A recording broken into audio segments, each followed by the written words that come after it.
159 da SDI 1 do TST, que fala que, em princípio, a alteração da data de pagamento do salário é uma alteração contratual unilateral lícita, desde que seja respeitado o parágrafo único do artigo 459 da CLT. Ou seja, o pagamento do salário deverá ser realizado até o 5º dia útil do mês subsequente ao da prestação de serviços. Dá uma olhadinha lá, OJ 159, Orientação Jurisprudencial 159, da seção de dissídios individuais, subseção 1 do TST. E, lembrando, a doutrina também classifica o ius variandi como ius variandi ordinário e ius variandi extraordinário. O ius variandi ordinário significa pequenas alterações do contrato. Alteração do horário de entrada e saída, implementação de uniforme, pequenas alterações. Já o ius variandi extraordinário significa alterações substanciais, realmente grandes alterações no contrato de trabalho. E também, excepcionalmente, essas alterações seriam admitidas, como no caso da reversão.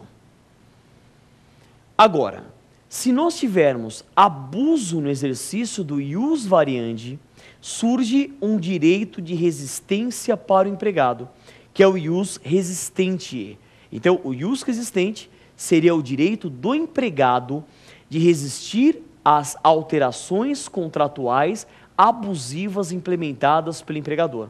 E teríamos como grandes exemplos a despedida ou a rescisão indireta do contrato de trabalho, que é a falta grave, a justa causa do empregador, artigo 483 da CLT, e a indenização por danos materiais ou danos morais. Ok? Vamos à próxima pergunta. Professor, o que é a reversão no direito do trabalho? Olha, a reversão no direito do trabalho é um exemplo de ius variandi extraordinário. E isso já faz toda a diferença. Portanto, seria um direito conferido ao empregador de realizar uma alteração unilateral no contrato individual de trabalho, alteração esta lícita. A reversão ela está prevista no parágrafo único do artigo 468 da CLT e significa a determinação unilateral do empregador para que o empregado deixe o exercício da função de confiança e volte a ocupar o cargo anteriormente ocupado. Pense na seguinte situação prática. O empregado é contratado, tem lá aquele cargo, assume a confiança do empregador, é alçado à função de confiança, fica um tempo na função de confiança, o empregador unilateralmente determina para que aquele empregado deixe a função de confiança e volte a ocupar o cargo anteriormente ocupado. Esse é o Instituto da Reversão no Direito do Trabalho, previsão legal, parágrafo único do artigo 468 da CLT, e esta reversão ela não se confunde com a reversão do direito administrativo. Nessa toada, o TST editou a súmula 372, e a súmula 372 do TST prevê que se o empregado, ao exercer a função de confiança, ele recebeu a gratificação de função por 10 anos ou mais, aquela gratificação de função, ela acaba sendo incorporada definitivamente no contrato individual de trabalho. Portanto, veja, em havendo a reversão, sem justo motivo, a gratificação de função ela é incorporada definitivamente ao contrato individual de trabalho, seu empregado percebeu aquela gratificação por 10 anos ou mais. O TST fez uma interpretação sistemática teleológica na hermenêutica e ele acabou encontrando esse período de 10 anos na antiga estabilidade decenal prevista no artigo 492 da CLT. Então, portanto, no seu estudo de reversão, tome cuidado, dá uma lidinha lá com atenção no parágrafo único do artigo 468 da CLT e também na súmula 372 do TST. E vale a pena aqui ressaltar, por fim, que, embora o parágrafo único diga não se considera alteração unilateral, na verdade é uma alteração unilateral, mas uma alteração unilateral lícita. Então, não se considera alteração unilateral ilícita. É esta a ideia. Vamos à nossa próxima pergunta. Professor, o empregador pode transferir o empregado do período noturno para o diurno? Olha, essa também é uma discussão que nós abordamos aqui no programa, e isso é extremamente importante. Eu já cansei de ver isso em prova, cai muito e vale a pena aqui reforçar, você que acompanha o nosso programa. Muitos que assistem esse programa estão preparando provas, estão prestando provas, se preparando para exame de ordem, concursos públicos, ou querem realmente adquirir mais conhecimentos na área trabalhista. Esse entendimento está previsto na súmula 265 do TST. Realmente, trabalhar à noite, já tem vários estudos científicos nesse sentido, ele é mais prejudicial ao organismo do empregado, provoca o envelhecimento precoce no organismo do ser humano, mas também apresenta vantagens. Nós temos lá, se nós analisarmos o artigo 73 da CLT, ele traz uma série de normas protetivas ao trabalho noturno. Por exemplo, o trabalho noturno, o horário noturno para o empregado urbano, vai das 22 às 5 horas, a hora noturna ficta ou reduzida de 52 minutos e 30 segundos, e o adicional noturno de no mínimo 20% sobre a hora diurna.